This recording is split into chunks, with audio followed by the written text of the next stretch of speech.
Leaden skies overhead at the Slovakia ring. We're a little bit over 30 kilometers from the capital of the country, Bratislava, on a very cool and wet Saturday. Very wet track already for round 7 and 8 of the FIA World Touring Car Championship, and the skies promise a lot more rain, which is disappointing for the Slovak and Hungarian fans. We're only about an hour-and-a-half drive from the capital of Hungary, where we were racing last week. Michał Kozłowski back in the pits with a smoky larder after an outlap that had to be terminated early.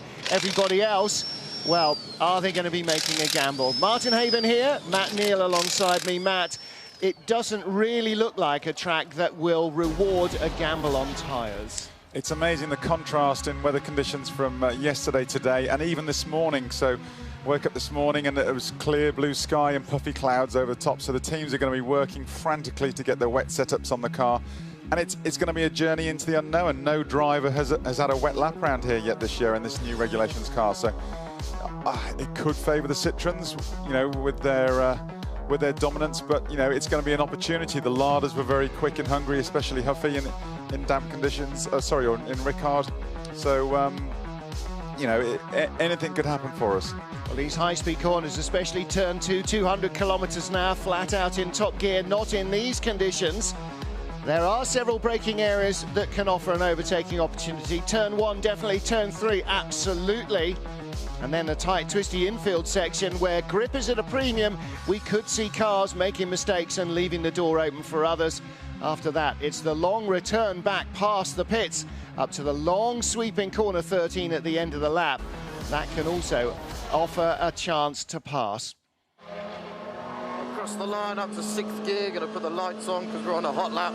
Someone coming out of the pits, which makes life a little bit difficult for the braking zone at turn 1. 100 metres on the brakes down to 4th gear. Get it into the apex, big bump, bit of oversteer there, get on the power, understeer it out across the curb, onto that extra bit of tarmac just there.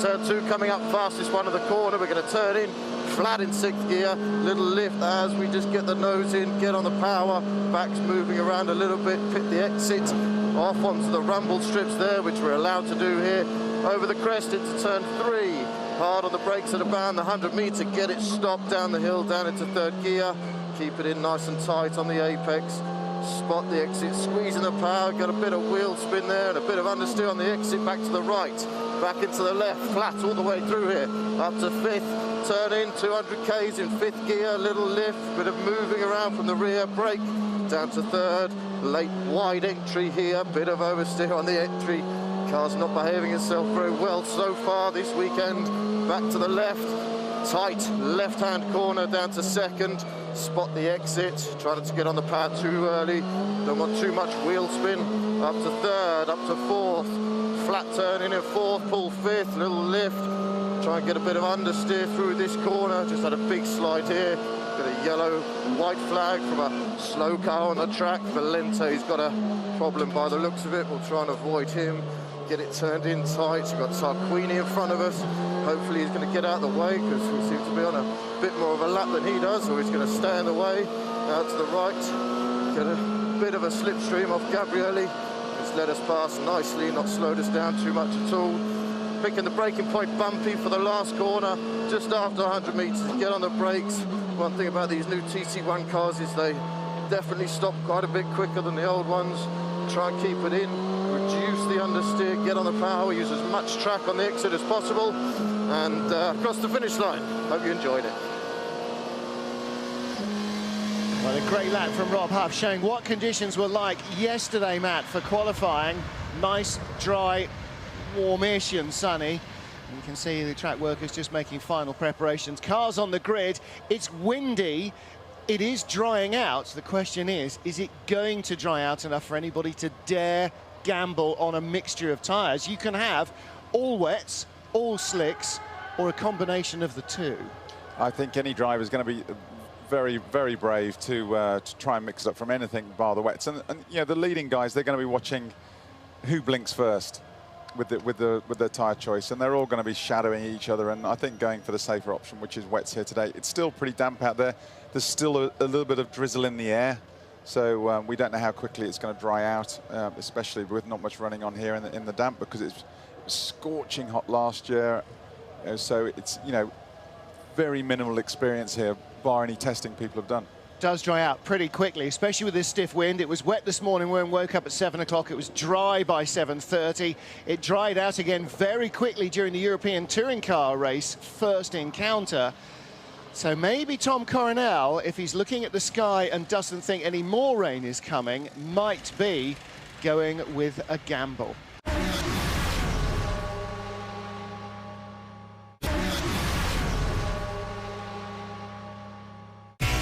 Where performance matters, you'll find Total Quartz.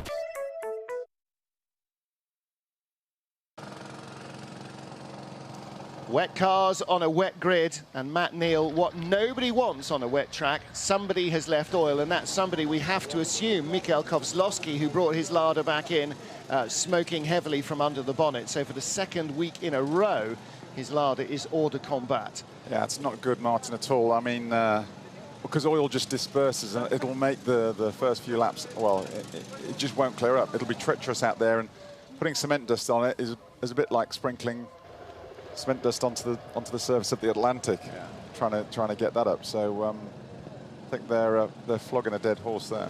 They are a little bit. So Thiago Monteiro starts 10th, Hugo Vallant 9th, Gabriele Tarquini 8th, which means 3rd on the race 2 grid for Tarquini. Behind Monteiro, the poleman, and Vallant alongside. So Honda with a great opportunity to do something in race 2. Now, interesting here, Martin, we're just looking at these tyres. Obviously, they've got some, you see the scrubbed wets there. Now, if you run new wets, you'll get an incredible amount of grip early on, but they'll drop off faster and more when with they've been scrubbed. If they've managed to scrub them, then they should be longer, but not quick so quickly. We have seen a wet race in the World Touring Car history for 2014 already. One man who was in the commentary box rather than in the race seat was Tom Coronel. Tom, how do you approach this race, having no experience in this car, on this track, in the wet? Yeah, it's going to be an interesting one.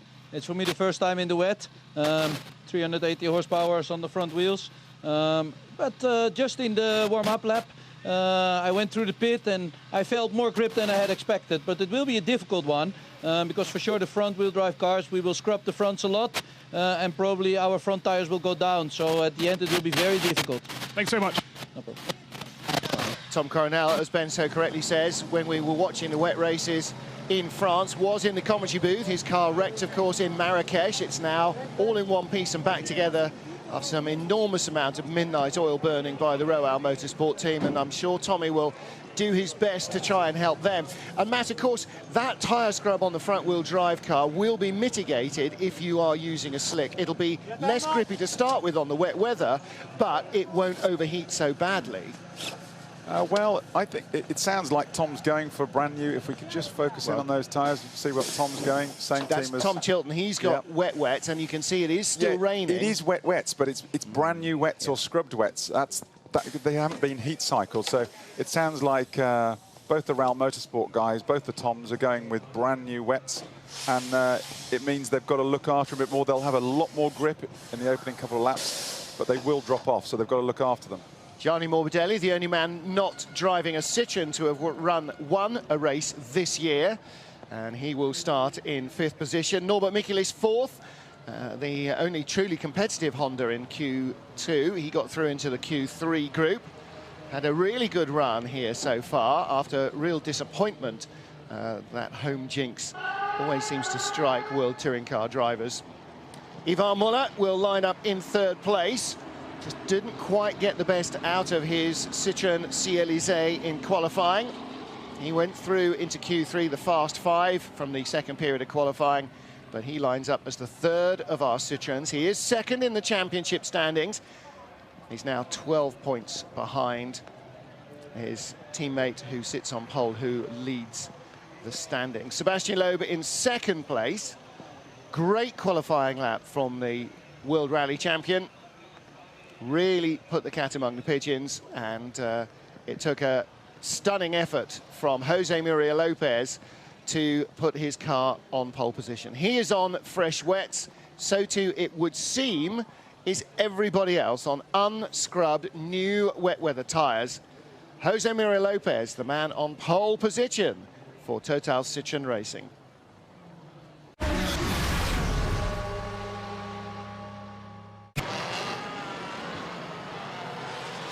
The spray being thrown up immediately by the tyres, even as we set off on the formation lap.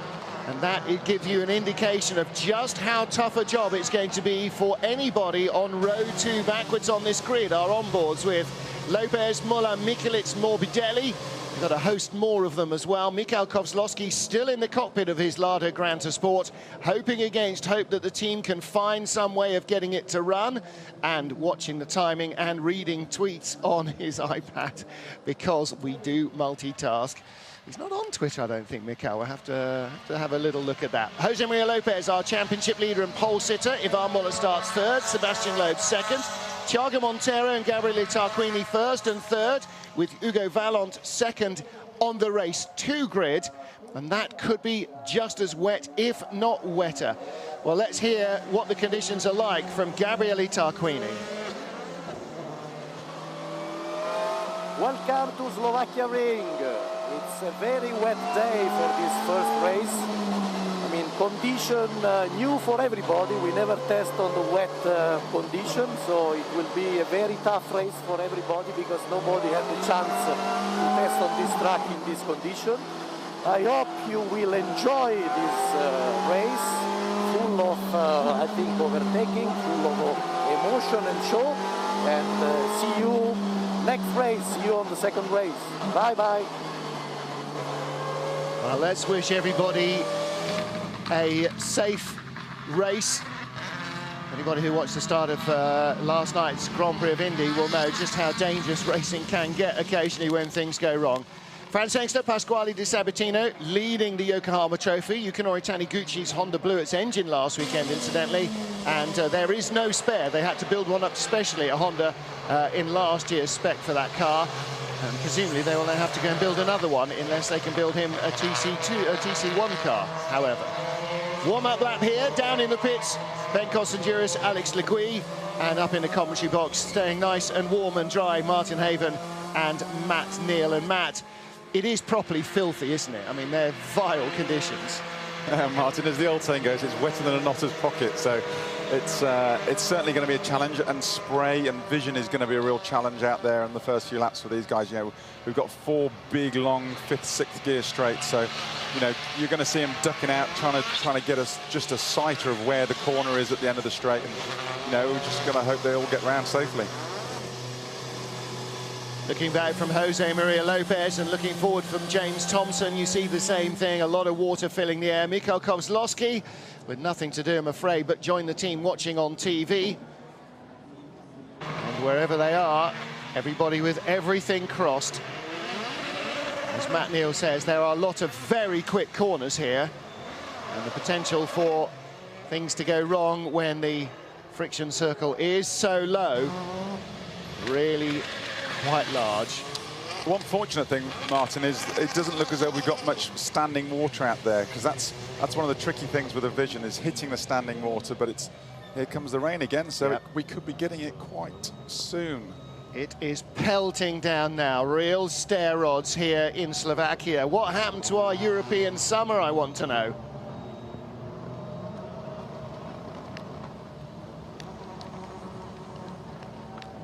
The grid is complete. Yves Maton, Citroën Racing, watches on. His men first, second and third on the grid. On your right, on the driver's left, Jose Maria Lopez, the pole man.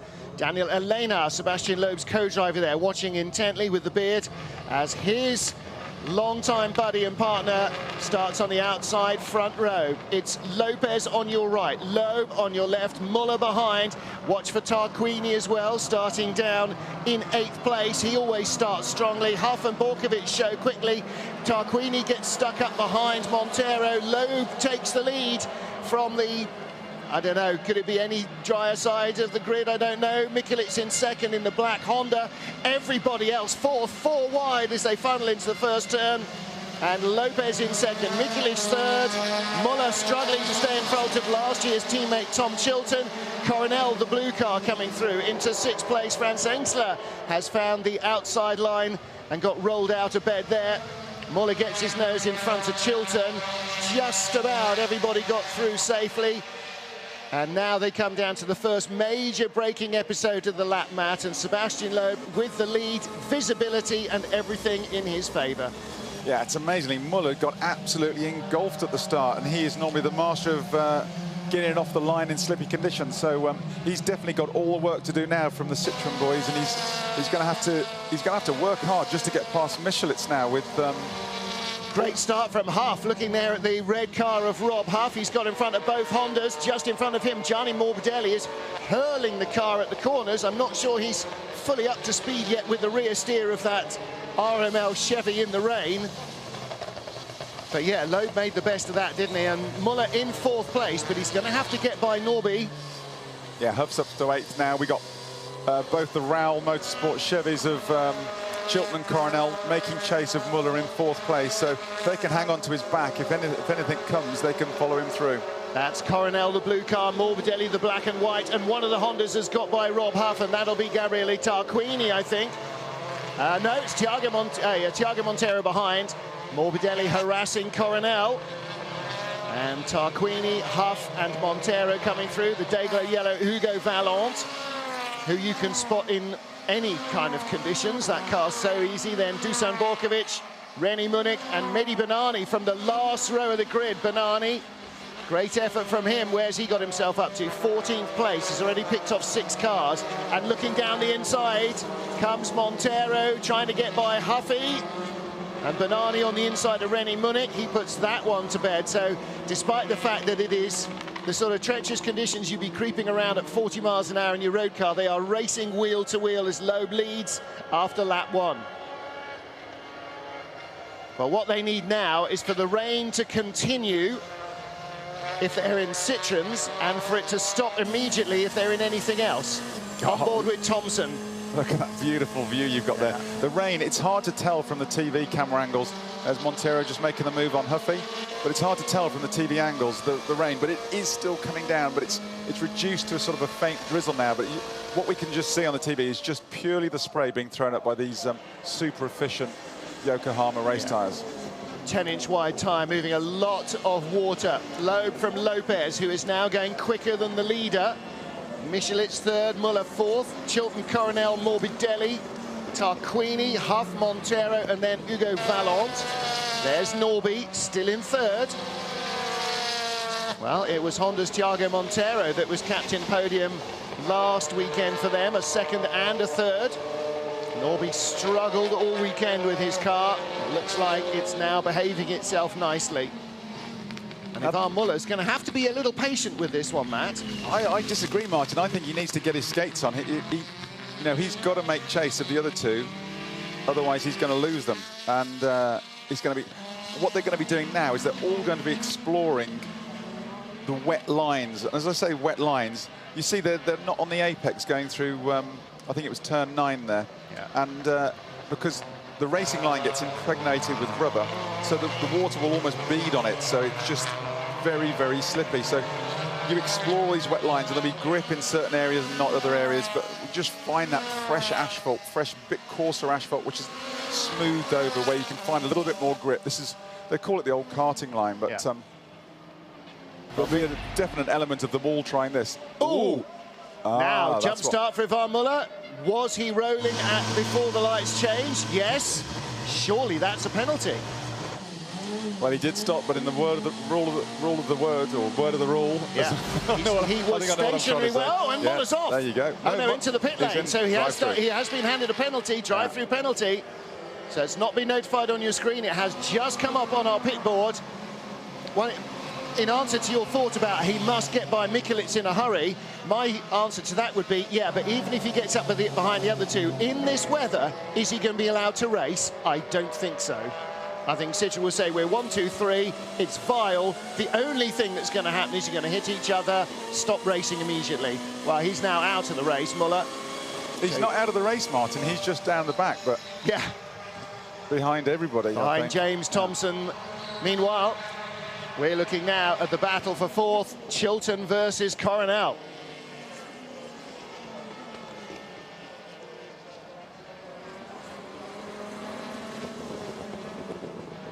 Race leader Sebastian Loeb, the fastest man on track here, as you might expect. Ivan Muller came back in front of James Thompson. So he is now up into 15th position from 3rd with that drive-through penalty for a full start. Tom Chilton and Tom Coronel, teammates at Royal Motorsport. Roberto Ravaglia here at the track for the first time in several weeks. Damaged his hip quite badly recently and is on crutches, feeling very under the weather. Starting to look his age, which for anybody who knows Ravaglia is the first time that's happened in about 20 years. And Bennani has had a major wobble. Just got away with that. Oh my goodness. Oh. Keep it buried, keep it buried. There you go, they both had a major wobble. Dusan Borkovic and Mehdi Bennani, and Matt, that's where front-wheel drive and keeping your foot in the floorboards helps. He certainly, Bennani was taking evasive action there, but I'm just looking at the timing monitors, Martin, and those two front Citroens have bolted. I mean, and bolted in style. They are, well, obviously Lopez is giving chase to Loeb, but they are some 2 seconds a lap quicker than anyone else on the grid at the moment. And it's going to be interesting now. Muller's dropped back in the sort of mid-teens on the progress he can make. If he can take their sort of speed, we should be able to watch some a bit of sport as he carves his way through. I think you're absolutely right. They're doing 2:18s. These guys are doing 2-minute 21s. Even Norby in his Honda doing 2:20s, and Muller really trying hard. No question about it. Really trying hard. Got a tyre on the white line, didn't he? There, it looked like as between 11 and 12. It's very uncharacteristic for Ivan Muller. Yeah. You know, my questions are: has he gone for an alternative setup, gambling it was going to dry out a bit, or is the pressure really getting to him? Good question. Well, he said he is finding these new cars very hard to drive. All the instincts that have been finely tuned over 10 years of Super 2000 car racing don't work with the aero, with the bigger tyre, with the bigger brakes, with the different chassis, with the more grip. It's not instinctive anymore. Now he's having to really dig deep and work on it. And these two guys, with less information to draw on, if you like, are dealing with what they get. And he is struggling to adapt to that. Battle for fourth still rages. Tom Chilton from Tom Coronel. Identical chassis, different colour scheme, but run by the same Royal Motorsport team. So who's got the right setup in these conditions? It does look as though Coronel could go quicker, but Matt, so often it's easier to chase than to lead, isn't it?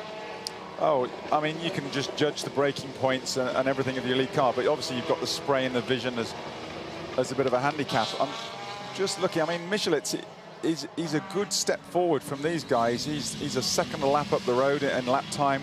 But he's still 2 seconds back on the Citroens. But these guys are sort of mid to high 21s at the moment. So, you know, Muller should be able to close these down as long as he can keep it facing forwards. On the island. Well, he is still only 14th.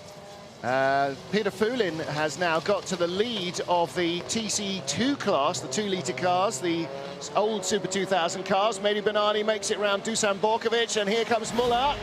Oh, and as we see Borkovic having a monster lose, same corner as before, but a bigger off this time. That's what happened to his rear arch. No contact from Bennani. Muller sends it up the inside. Does he judge it right? Yes, drops into the gap, so he picks up a space. Borkovic was 11th, Bennani's now 11th, Muller now 12th. So, Bennani. Oh. Now, let's have that's going to be interesting. I was going to compare the straight line of the Citroen and the Honda there, but Muller just seemed to be able to pull inside. No, he was going down the outside. Yeah. But in a straight line, Bennani is still pulling back alongside the Citroen. Not too much wrong with the Honda motor, you've got to say, in a straight line there. As it gets its legs, it's really starting to pull back. Now, they may not have the traction that nearly a year of testing has given Citroen. William de Brecquelaire at Honda Racing looking very happy. But I tell you what... Oh, Hugo Valente, he was just... There is some standing water there, isn't there? Now. It is raining very hard. It is getting much, much wetter. And Ivan Muller, this is almost ice racing now. Sebastian Loeb from Jose Maria Lopez. That's your 1-2. They are still lapping quicker than anybody else. 2-minute 18s. Still in the 2-minute 18s. Fastest lap for each, a 2-minute 18.1 for Loeb and 2 for Lopez. And they're doing a 2:18.4 and a 2:18.2. It is raining harder and harder. There were some very, very low black clouds early on, and it is now just unbelievably vile. And Chilton drifts a little wide. Here comes Coronel. Tom can't defend that against Tom, so has to let him through. And that, in this instance, you know, when you sit behind somebody, you almost don't have to force a mistake. It is going to come in this weather. You can see the front end of Chilton's car is squiggling and squirming. It's so much of a lottery driving in these conditions, Martin. It's how you hit the puddles on the track and the standing water and everything. You can see the tracks Chilton left there. Yeah. Yeah, I mean, Coronel just had more grip up the inside then. Yeah. Well, he turned in from wider, so Chilton was on the racing line being defensive, and that's, as you said, all the little gaps in the tarmac are full of rubber, and so the water sits on the top of it. This is the battle for second and third. I beg your pardon, this is the battle for third and fourth. Pasquale Di Sabatino ahead of Franz Engstler, or he was last lap. Engstler's got back in front of his Italian teammate.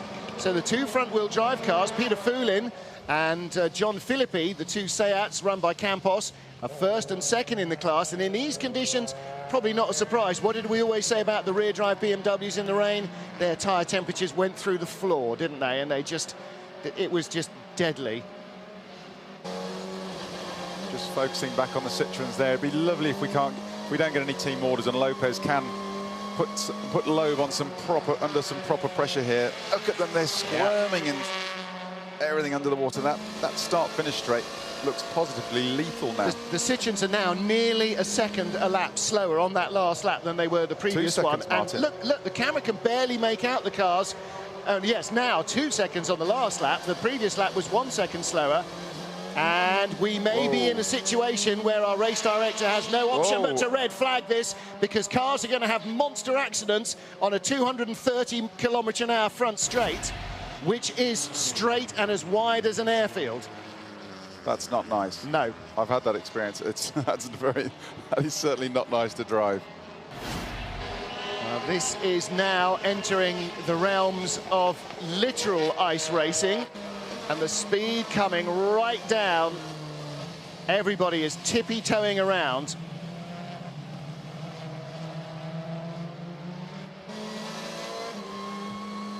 Vile conditions in Slovakia. On board with Rob Huff as he battles Gabriele Tarquini for 8th place, just in front. Thiago Montero's Honda.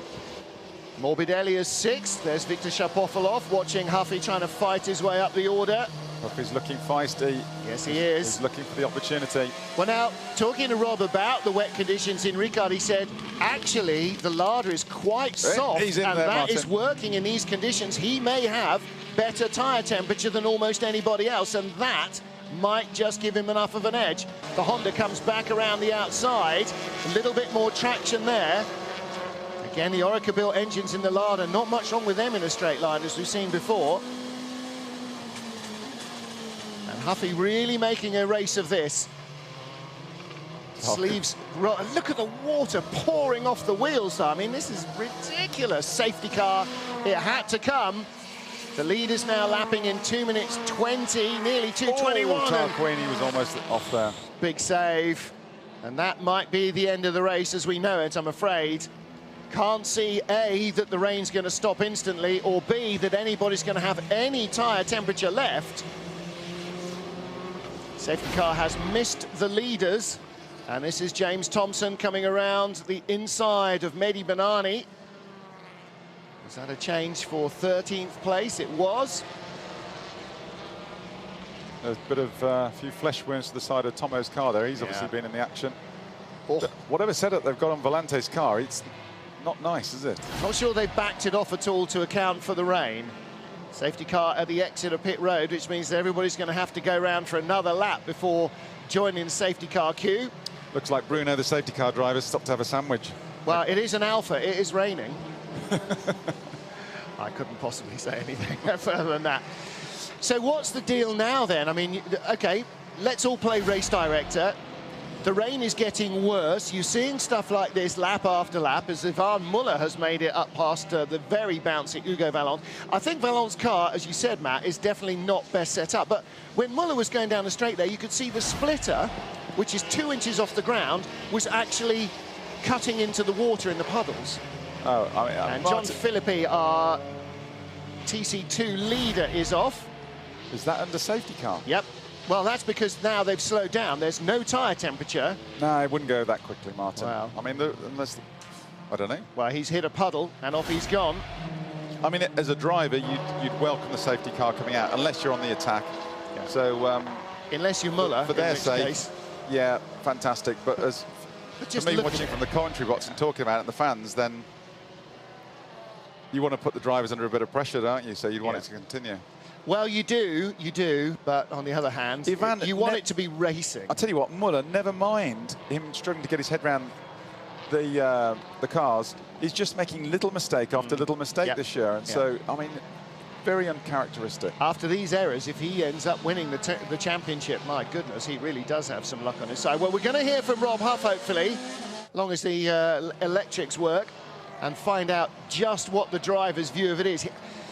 See, I imagine that Huffy will be between two stools. He was really having a great race with Gabrielli, really getting into it in conditions where the Lada didn't seem to be particularly disadvantaged. On the other hand, he knows it's not getting any safer. You know, where do you go with that? I know from Mirek's point of view, he will let them race as much as he can, but look at the replay at the start from Huffy. Got great traction away, just beat the Hondas. Got the drop emblem immediately, and he was looking up inside Tom Chilton for 4th or 5th place. Couldn't quite find the traction as they went 3 wide. Pretty filthy conditions. And is that Huffy off live behind the safety car? No, there he is. Let's hear from Rob. So, as you can see on board with me, weather conditions absolutely horrific.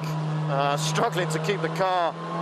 Even now behind the safety car, the car is just aquaplaning on the start-finish straight. If I'm quite frank with you, it's very dangerous, and they should stop the race. You can see I daren't take my hands off the wheel. We're going left, we're going right. It's completely crazy. At 145 kilometers an hour, we should be red flagging this race. It's not fun out here. It's not great at all. We got a good start. Got a few places, but struggled to get any temperature in the tyres off the start, and lost a few places back, but settled in quite nicely behind Montero. But in all honesty, guys, I can see nothing out of my windows. There's puddles everywhere. The car is completely out of control, and how no one's had a very big accident yet, I don't know, but the sooner we stop this race at the moment, the better. You know, I think there will be the best drivers in the world. There's lots of runoff areas. Why don't they just get on with it? Well, the simple fact is that these cars are not boats, and this is boating weather. And no matter what you do, as Huffy says, it's the devil's own job to keep the car on the track, and they're doing, you know, half the speed at best that they would be doing in racing conditions. And all that is going to happen is somebody's going to have the mother and father of all shunts.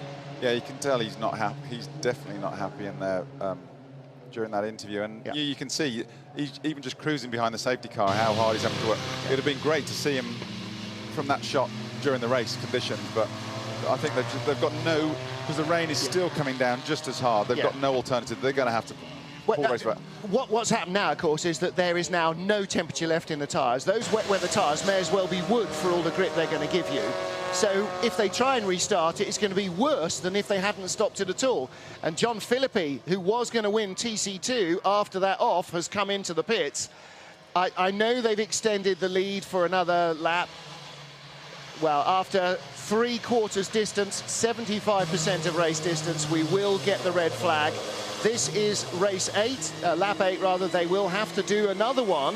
In fact, that's not 75% of race distance. Race distance is 11 laps.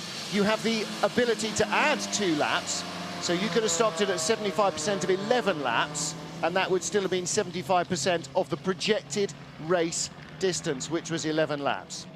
Marquin Ha, probably glad he's in the garage and not in a car right now, I think. And when he does get to make his debut, I imagine that he'll be hoping for dry.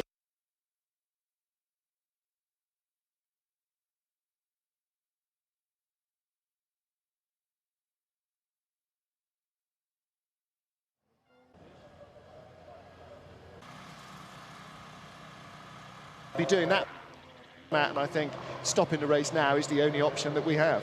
Yeah, I mean, one of the positives, Michelitz is going to get a podium for Honda.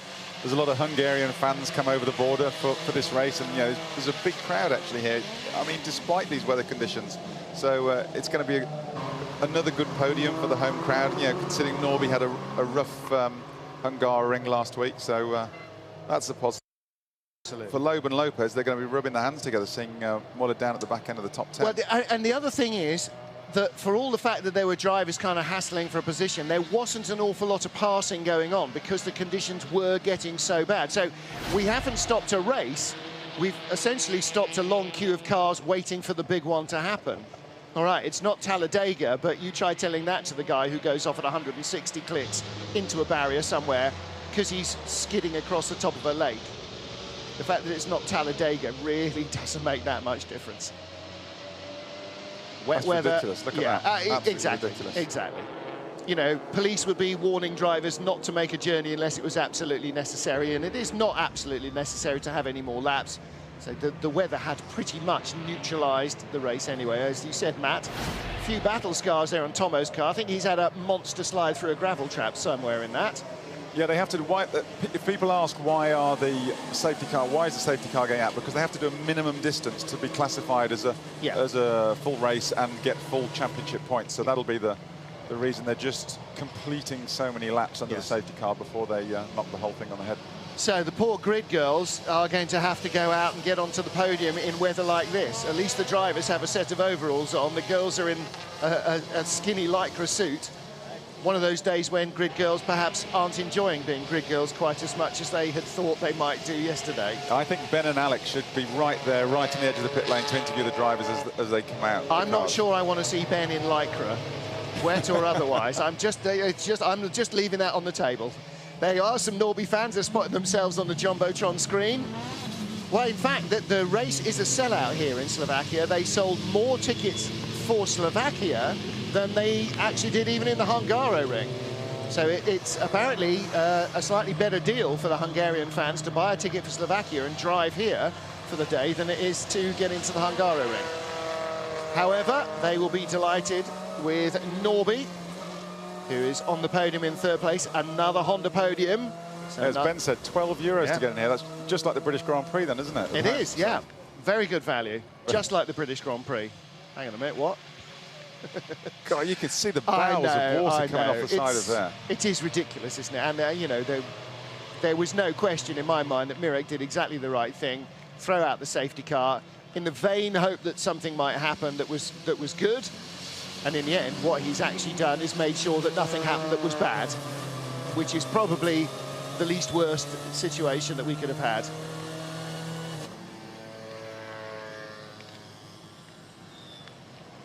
So at the end of this lap, the race will be concluded with the red checkered flag. Not quite sure which, but Franz Sengster in the BMW, I'm sure will be very that it has all come to an end.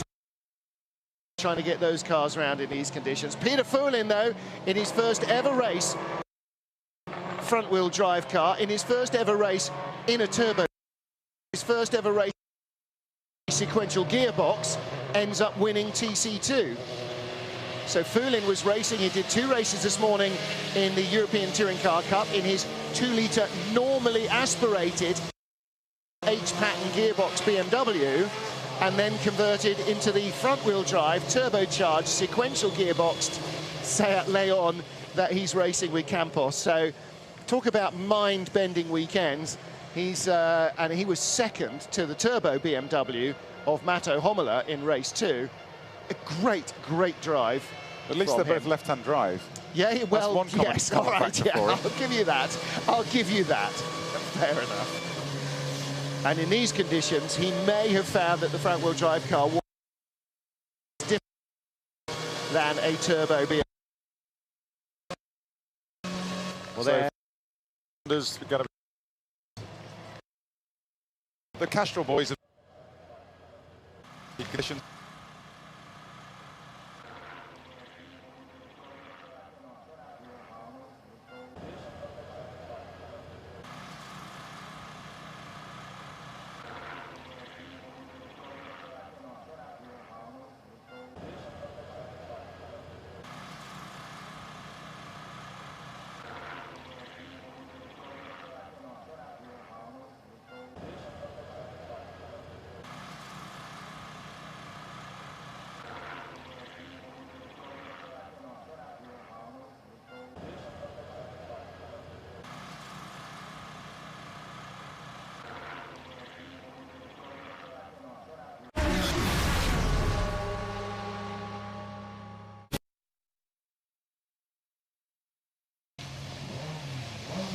So into the winner's enclosure comes Sebastian Loeb.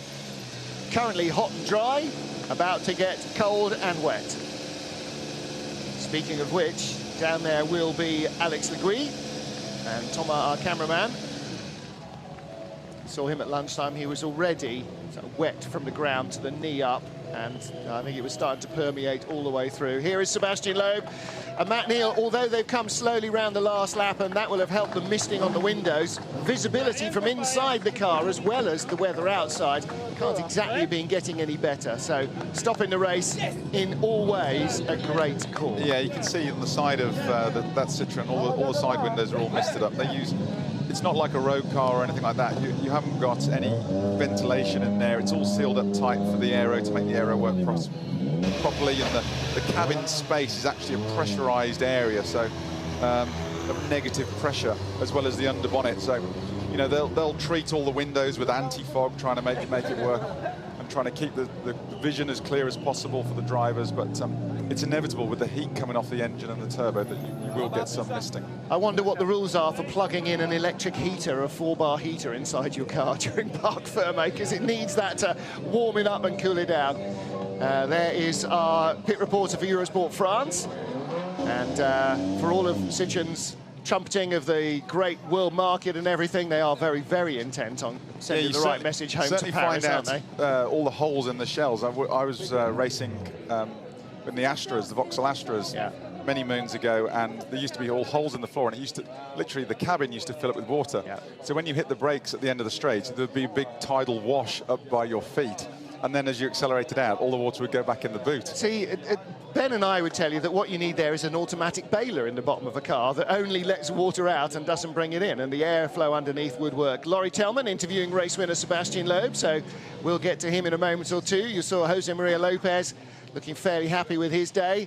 Yvan Muller a little less so, I'm afraid. Let's have a look at his face, see if we can get a glimpse of his face. I'm saying downcast is that body language. Yves Maton is going to need to do a little bit of massaging to get Yvan back into the right place after that. After jubilation last weekend. Well, it wasn't the... He's lucky he got away with that one. He's never lucky to get away with those, is he? He wasn't 10 times ice racing champion for nothing. Exactly. It was the jump start. That was the thing. And whether that was an electrical thing, a steering wheel deal, I'm not sure. Well, let's hear from our race winner. Sebastian Loeb is with Alex Le Gui. Yep, Sebastian Loeb winning here in Slovakia. Sebastian, possibly not the way that you wanted to win, but a win nevertheless. No vision, crazy out there. What was it like? Yeah, it was crazy, especially at the end when they put in the safety. I think it was a right choice, because it started to be very tricky. We had aquaplaning all the time, and but okay, for me it was a great race. I had a great start. Much better than in Hungary, where I lost a few places, so it was a good start. First position at the first corner, then I had for sure a better road, because you see better when you are in the front. I tried to push. Pechito was just a bit behind, but he couldn't push enough to catch me, so then I was really happy and tried to stay concentrated, no mistakes, and that's it. So really happy. 25 points is great. Exactly what you needed. Brilliant drive. Well done, Seb. Yeah, great job by Sebastian Loeb, and if anybody's going to tippy-toe around in slimy conditions, he's got a couple of years of experience. You know what came into my head then? When he said Pechito couldn't push, I thought he was going to say, Pechito couldn't push because I told him he wasn't allowed to. Because I said so. No, I think if we would have had a really good battle on our hands for victory, but in those conditions, you wouldn't be doing your job for Citroen if you had said, yeah, guys, go and have at it. You know, after the first 5 or 6 laps, it was clearly not going to be nice.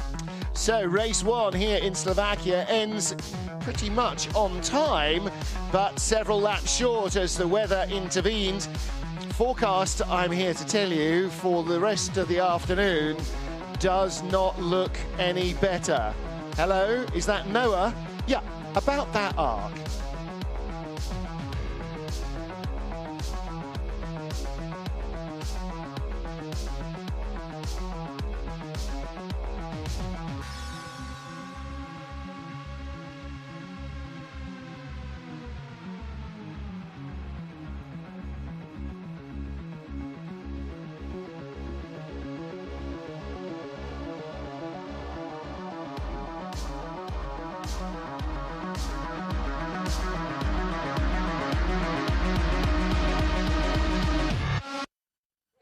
here in Slovakia of the FIA World Touring So Car ready for our first podium of the afternoon here in Slovakia. In third place. In second, He might be moist, but he's happy. Write your own punchlines. Norman Michelis for Zengo Motorsport Honda. In second place for Total Citroën Racing, Pechito Lopez, and our race winner for Total Citroën Racing, Sebastian Loeb. And Peter Fulin, first time out in World Touring Car Championship, claims the TC2 win. Well done indeed to Peter. Very unusual set of Seat overalls for him.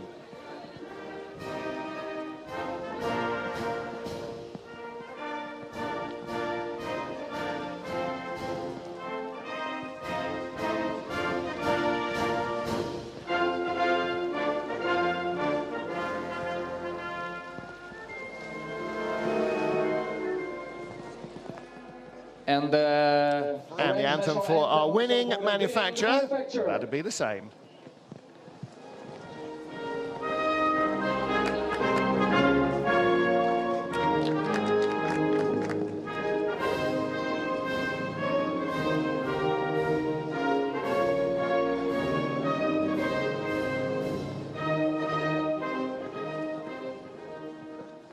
So congratulations to Citroën, a 1-2 result. Ivan Muller down in 10th place, not able to really take his place in the trio after fluffing his start and making a jump start. Third place trophy to Norman Michelis, after Thiago took a third and a second last weekend. The trophy for the second place is also presented Mr. Agustin. Great start from Norby, really aggressive work at the start and worked out well for him. Jose Maria Lopez, the poleman, beaten away at the lights by Sebastian Loeb, and that's where the race pretty much ended. However, another hatful of points. He's on the podium almost every time. His teammates change around him. That's the consistency you need to be a champion. Matt Neal, points make prizes, and every single race, if you're on the podium, you are another step closer to taking the title in Macau. At this time of the year, it's all just about bagging the points and bagging as many points as you can. So they've just got to keep targeting those strong points finishes, you know, which Ivan will be desperately disappointed with that. It's a passed-up opportunity. Yeah, the problem is there's no chinks in any of their armours. They're all multiple champions from around the world. Loeb needs no introduction. Muller needs no introduction. Lopez, some people might not know his history, but he's Formula 1 test driver, and he wasn't that for any reason. GP2, Renault World Series, you know, TC 2000 champion multiple times, so in Argentina, which is an incredibly competitive series. So, you know, it's going to be, whoever wins it this year is going to have fought for it. Yeah, no question. Internally, that is, you know, internally. Very pleased for Peter Fulin as well to see him up on the podium there. He's taken the bold decision to race a TC2 car for the weekend. Really in at the deep end. And he swam but didn't sink here. So congratulations indeed to him. Two really good races in European touring cars. First wet to dry, the second one pretty much dry all the way through. And wins in TC2. So congratulations to him. So confirmation then of our race result, round 7 of the FIA World Touring Car Championship. Loeb, Lopez, 1-2 for Citroën. Michelis in third place for Honda. Then Coronel, Chilton, Morbidelli in their Chevys. Thiago Montero, Gabriele Tarquini, 7th and 8th. They'll be at the sharp end of the grid for race 2 with Hugo Vallant between them, as Montero starts on pole, Vallant second, and Tarquini in third spot. Coronel will line up in fourth. Morbidelli, Michelis, and then the Citroëns with Muller 8th, Loeb 9th, and Lopez 10th. And expecting wet conditions, it might be pretty tough for the Citroën trio to work their way right through to the sharp end. So Loeb closes a fraction on Lopez. Muller drops to third, was 12 points behind after qualifying. Now nearly back to where he was after race 1 in Marrakesh, 31 points behind Lopez. So his boost in points from Paul Ricard has taken a bit of a slump here this weekend. He didn't get a 0 in race 1. And he only got a single point, so the battle continues to fascinate. And Lopez looking very strong at the moment, in command of this championship.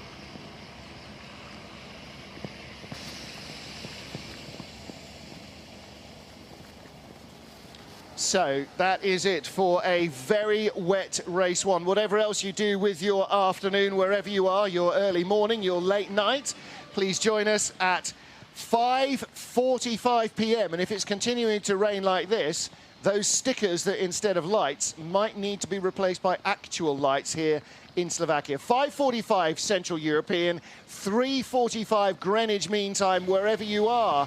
Join us then. Enjoy your afternoon.